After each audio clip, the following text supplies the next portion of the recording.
Canals will stink. The streams of Egypt will dwindle and dry up. The reeds and rushes will wither. Also the plants along the Nile at the mouth of the river. Every sown field along the Nile will become parched, will blow away and be no more. Those who fish will groan and lament. All who cast hooks into the Nile, those who throw nets on the water will pine away. Those who work with combed flax will despair. The weavers of fine linen will lose hope. The workers in cloth will be dejected, and all the wage earners will be sick at heart. The officials of Zone are nothing but fools. The wise counselors of Pharaoh give senseless advice. How can you say to Pharaoh, I am one of the wise men, a disciple of the ancient kings? where are your wise men now? Let them show you and make known what the Lord Almighty has planned against Egypt.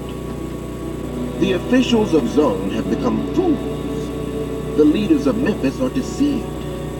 The cornerstones of her peoples have led Egypt astray.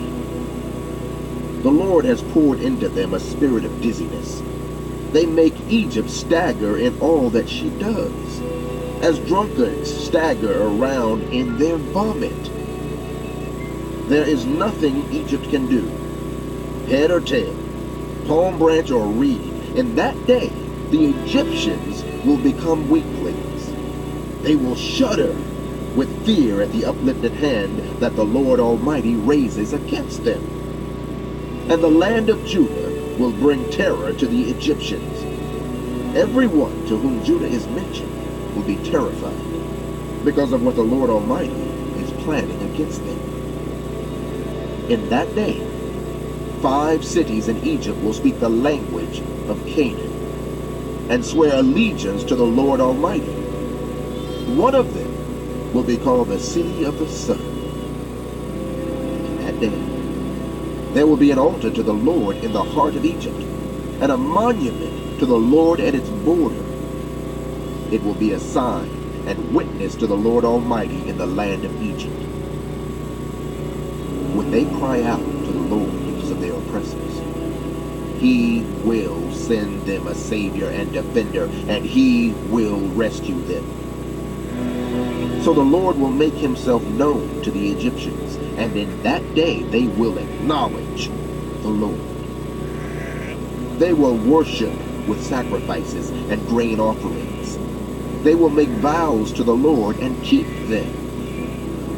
The Lord will strike Egypt with a plague. He will strike them and heal them. They will turn to the Lord, and He will respond to their pleas and heal them. In that day, there will be a highway from Egypt to Assyria. Battery low. Go to Egypt, and the Egyptians to Assyria. The Egyptians and Assyrians will worship together. In that day, Israel will be the third, along with Egypt and Assyria, a blessing on the earth. The Lord Almighty will bless them, saying, Blessed be Egypt, my people, Assyria, my handiwork, and Israel, my inheritance. In the year that the supreme commander, sent by Sargon, king of Assyria, came to Ashdod and attacked and captured it, at that time the Lord spoke through Isaiah, son of Amos. He said to him, Take off the sackcloth from your body, and the sandals from your feet. And he did so, going around stiff and bent. The Lord said, Just as my servant Isaiah has grown strict and fearful for 3 years, as a sign and portent against Egypt and Cush, so the king of Assyria will lead the way strict and barefoot, the Egyptian captives and Cushite exiles, young and old, with buttocks bared to Egypt's shame. Those who trusted in Cush and boasted in Egypt will be dismayed and put to shame.